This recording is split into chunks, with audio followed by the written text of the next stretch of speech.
देखो क्या बोला है, an object of size 6 centimetre. सबसे पहले क्या करोगे, आप गिवन लिखोगे। आप इस क्वेश्चन में अगर आप ध्यान से क्वेश्चन को देखो तो आपको सॉल्यूशन करना है। आप सबसे पहले क्या लिखो, गिवन। अब साइज बोला है तो h इज इक्वल टू क्या हो जाएगा, 6 centimetre placed 25 centimetre in front of a convex lens. बेटा शांत होकर बैठ जाओ, ध्यान से देखो क्वेश्चन को। तो ऑब्जेक्ट है, कहां प्लेस्ड है भाई, 25 centimetre in front of a convex lens. तो u क्या हो जाएगा हमारा, 25 सेंटीमीटर। क्या बात समझ में आ गई? ठीक है। हमें और क्या गिवन है क्वेश्चन के अंदर, ओ फोकल लेंथ 10 सेंटीमीटर। तो हमें यहाँ पे f गिवन है, f इज इक्वल टू कितना है, f 10 सेंटीमीटर हमें गिवन है। ठीक है। Find the position of image, मतलब हमें v की वैल्यू क्या करनी है, बतानी है, m बताना है, और रे diagram size of the image h dash बतानी है। ये कॉन्सेप्ट है पूरा का पूरा। बात समझ में आ रही सबको? अगर आप ध्यान से देखो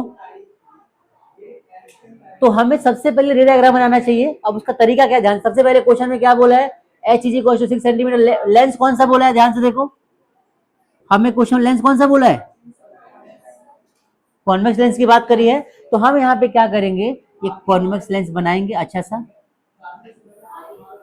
और यहाँ पे हम लिखेंगे f1, और यहाँ पे 2f1, यहाँ पे f2, और यहाँ पे 2f2। बात समझ में आ गई सबको?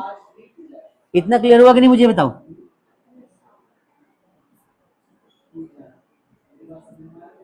सबको इतनी बात समझ में आ गई? ओके। तो सबसे पहले लेंस लिया हमने, लेंस के जो बेसिक रिप्रेजेंटेशन हमने वो कर दिए, वो यहाँ लिख दिया। अब हमें बोला है कि ऑब्जेक्ट प्लेस्ड कहां पे है, 25 centimetre in front of a convex lens. तो इस लेंस से 25 सेंटीमीटर कहां पे जाएंगे हम, हमें कौन बताएगा ये डिस्टेंस, भाई यहां से 25 कहां पर होगा, तो ये बताएगा आपको एफ, फोकस। फोकस कितना है इसका, 10 सेंटीमीटर। तो फोकस का मतलब होता है कि यहां से लेकर यहां तक का डिस्टेंस आपका कितना दे रखा है, 10 दे रखा है। उतना ही डिस्टेंस ये होता है, उतना ही डिस्टेंस ये होता है, उतना ही डिस्टेंस ये होता है। क्या बात समझ में आई सबको? जितना आपको फोकस गिवन है उसी से आपको आइडिया लगेगा इमेज कहां रखा है, ऑब्जेक्ट कहां रखा है, इमेज कहां बनेगी। तो हमने 10 सेंटीमीटर यहाँ पे लिखा फोकस, हमें 25 पे ऑब्जेक्ट रखा हुआ बताया है। तो 10 यहां से यहां तक, यहां से यहां तक भी 10, कितना हो गया, कितना हो गया, 25 इसके पीछे आएगा ना। तो हम मान लेते हैं कि यहाँ कोई ऑब्जेक्ट रखा होगा। आई बात समझ में? अब याद करो वो केस जहां पे हमने सीखा था कि 2f1 के पीछे ऑब्जेक्ट रखा होता है तो उसकी इमेज 2f2 के पहले बनती है। याद है सबको ऐसा? अभी हमने सीखा ना कि भाई एक केस जहां पे ऑब्जेक्ट 2f1 के पीछे रखा होता है, वही डायग्राम यहां पे बन जाएगा। दिखाऊं क्या, आप अगर आप ध्यान से देखो यहाँ पे, तो बच्चों आप यहाँ पर देखो, हमने ये वाला केस रिसेंटली सीखा है क्या, देखो ऑब्जेक्ट 2f1 के पीछे रखा था, इमेज इसकी यहाँ बनी है, यही डायग्राम बनेगा इस केस में। ऑब्जेक्ट जहां रखा है उसके अकॉर्डिंग इमेज बन जाएगी हमारी। यस और नो, यस और नो, सेम कॉन्सेप्ट अगर तुम्हें लगाना है तो चलो शुरुआत करते हैं उस वाले केस को। अब इसका इमेज बनाते हैं, थोड़ा सा ऊपर नीचे हो गया ना, दिखाने में दिक्कत हो रही है। तो यहाँ पे ऑब्जेक्ट रखा है, इमेज कैसे बनेगी, आओ बना देते हैं। ये हमारा ऑब्जेक्ट, यहाँ से रे हमारी पैरेलल जाई, कहाँ से पास होगी, फोकस से पास हो गई। दूसरी हमारी रे यहाँ तक जाएगी, ऐसे पास होगी। तो यहाँ क्या बन जाएगा हमारा, यहाँ पे हमारा इमेज रेडी हो गया। ये हमारा ऑब्जेक्ट था। क्या सबको बात समझ में आ गई भाई?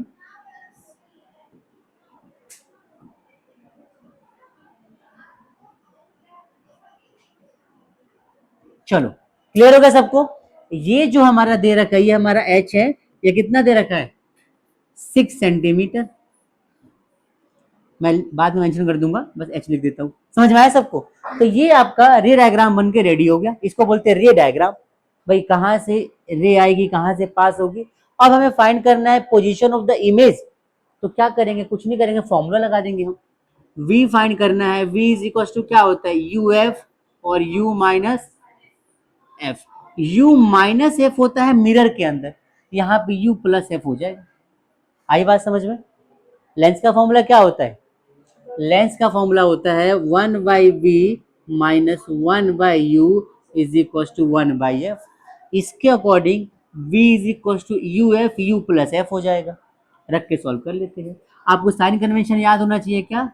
साइन कन्वेंशन की अगर मैं बात करूं, साइन कन्वेंशन बोला ना, तो साइन कन्वेंशन में क्या सीखा था हमने? u, v और f जो होता है, देखो लेंस के लिए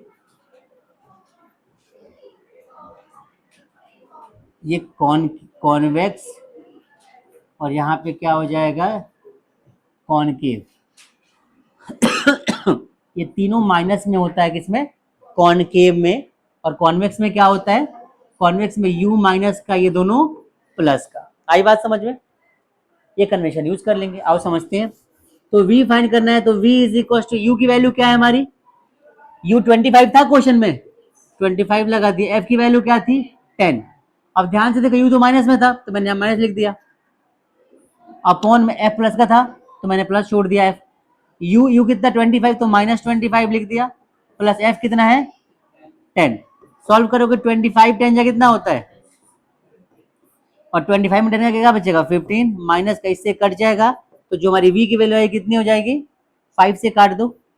5 5 जा 25 और 5 3 जा, तो v इज इक्वल टू, ये जब सॉल्व करेंगे तो 16.67 सेंटीमीटर या जो भी होगा, इसमें आपका डिस्टेंस आ जाएगा। क्या बात समझ में आई सबको? ये वो पोजीशन है जहां पे इमेज फॉर्म होगी। ये कौन सा पोजीशन है? जहां पे इमेज फॉर्म होगी। बात समझ में आई सबको? क्लियर है? नहीं आया समझ में? चलो आगे देखो।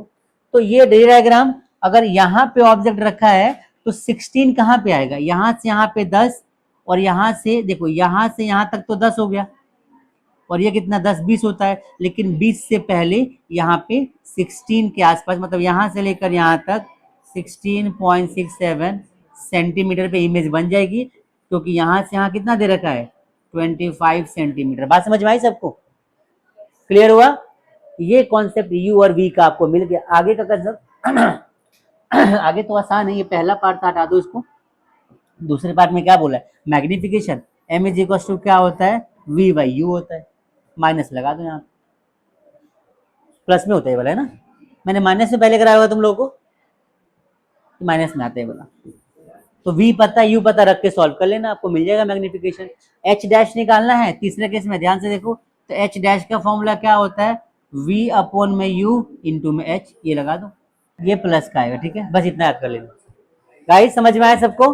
तो ये होता है v by u, m is equal to v by u, h h, ये फॉर्मूला आ गया आपके सारे। सॉल्व कर लोगे आप लोग? नहीं हो पाएगा? हो जाएगा।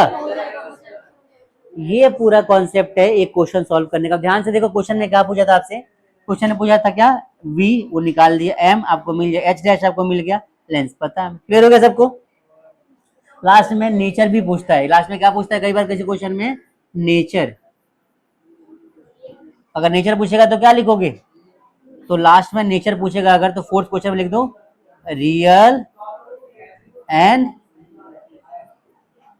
इनवर्टेड। क्या बात समझ में आ गई?